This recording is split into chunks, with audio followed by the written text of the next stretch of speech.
भगवद गीता की कहानी शुरू होती है जहां अर्जुन लड़ने के लिए तैयार है, लेकिन वह हिचकिचा रहा था कि अगर वह अपने दोस्तों और रिश्तेदारों से लड़ता या उनको मारता है तो यह एक घोर पाप होगा और इस लड़ाई से कुछ भी हासिल नहीं होगा, फिर भले ही उसे अपना राज्य वापस मिल भी जाए।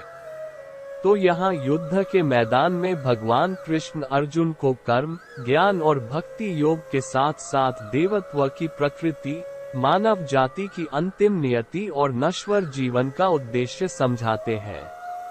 तो चलिए फिर हम भी जानते हैं। श्री कृष्ण बोले, हे अर्जुन, तुम्हें उस असमय में ये मोह माया किस हेतु प्राप्त हुआ? क्योंकि यह ना तो श्रेष्ठ पुरुषों द्वारा आचरित है और ना स्वर्ग को देने वाला और ना ही कृतकों को करने वाला ही है।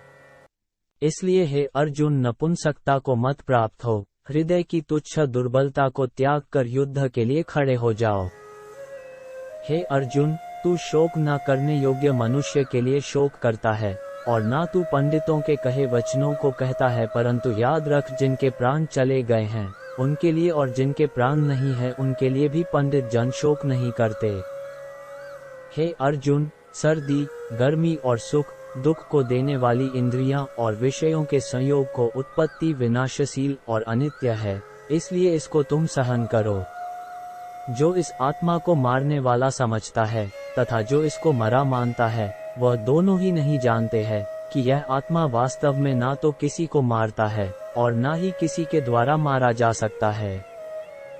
हे अर्जुन, यह आत्मा किसी के काल में ना तो जन्मता है और ना मरता है तथा नया उत्पन्न होकर फिर होने वाला ही है, क्योंकि यह जन्मा नृत्य सनातन पुरातन है। शरीर के मारे जाने पर भी यह नहीं मारा जाता है। जो पुरुष इस आत्मा को नाश रहित, नित्य, अजन्मा और अव्यय मानता है, वह पुरुष कैसे किसी को मरवाता है और कैसे किसको मारता है।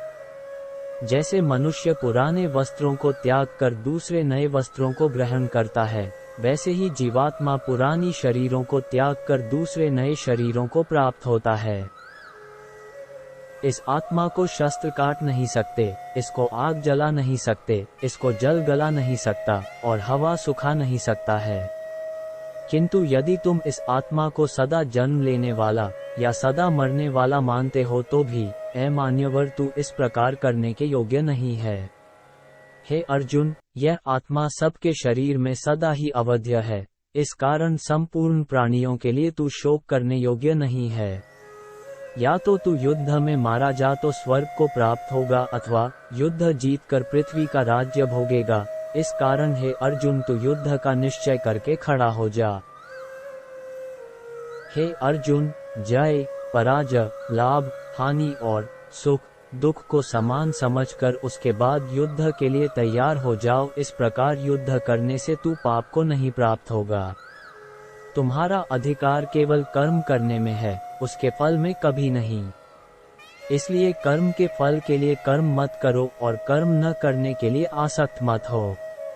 हे अर्जुन, जिस काल में पुरुष मन में स्थित संपूर्ण कामनाओं को भली भांति त्याग देता है और आत्मा से आत्मा में ही संतुष्ट रहता है, उस काल में वह स्थित प्रज्ञ कहा जाता है।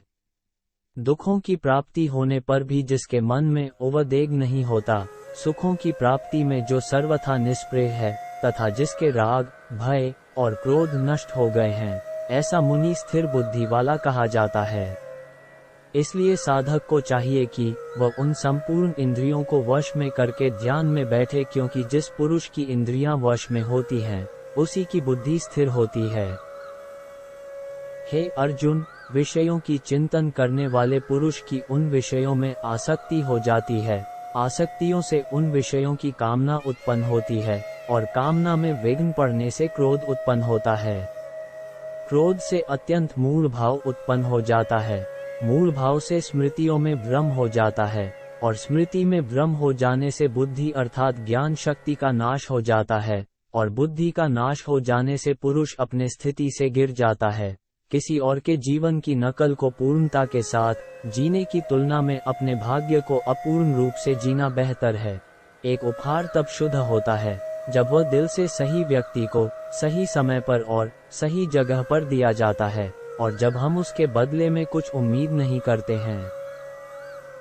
हे अर्जुन, कोई भी जो अच्छा काम करता है उसका अंत कभी भी बुरा नहीं होगा, फिर चाहे यहाँ हो या आने वाले दुनिया में।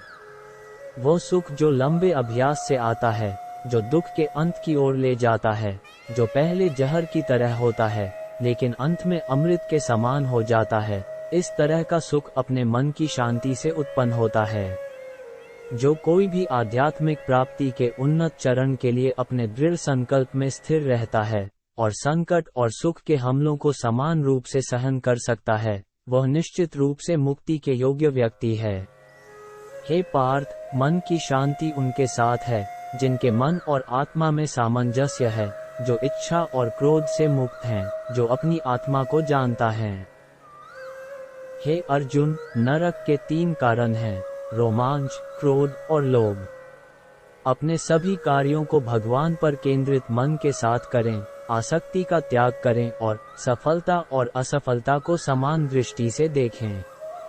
जिसने घृणा को जाने दिया है, जो सभी प्राणियों के साथ दया का व्यवहार करता है और जो हमेशा शांत रहता है, दर्द या खुशी से अप्रभावित रहता है, मैं और मेरा से मुक्त आत्मा नियंत्रित रहता है, दृढ़ और धैर्यवान रहता है, उसका पूरा दिमाग मुझ पर केंद्रित रहता है, यही वह आदमी है जिसे मैं सबसे ज्यादा प्यार करता हूँ।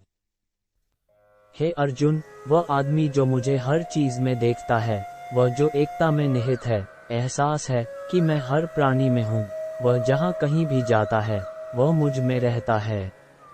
जब वह सभी को समान रूप से देखता है, फिर चाहे दुख हो या खुशी, वह आदमी योग में सिद्ध हो गया है। मैं मृत्यु बन गया, संसारों का संहारक, सुख और संकट की अस्थायी उपस्थिति और समय के साथ उनका गायब होना, सर्दी और गर्मी के मौसम की उपस्थिति और गायब होने की तरह है। वे इंद्रिय बोध से उत्पन्न होते हैं और आदमी को किसी को परेशान किए बिना उन्हें सहन करना सीखना चाहिए।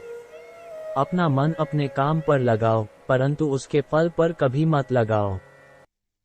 ये गीता का सार एपिसोड का भाग 1 है। संस्करण का दूसरा भाग शीघ्र ही आ रहा है। इस बीच कृपया चैनल को लाइक, शेयर और सब्सक्राइब करें।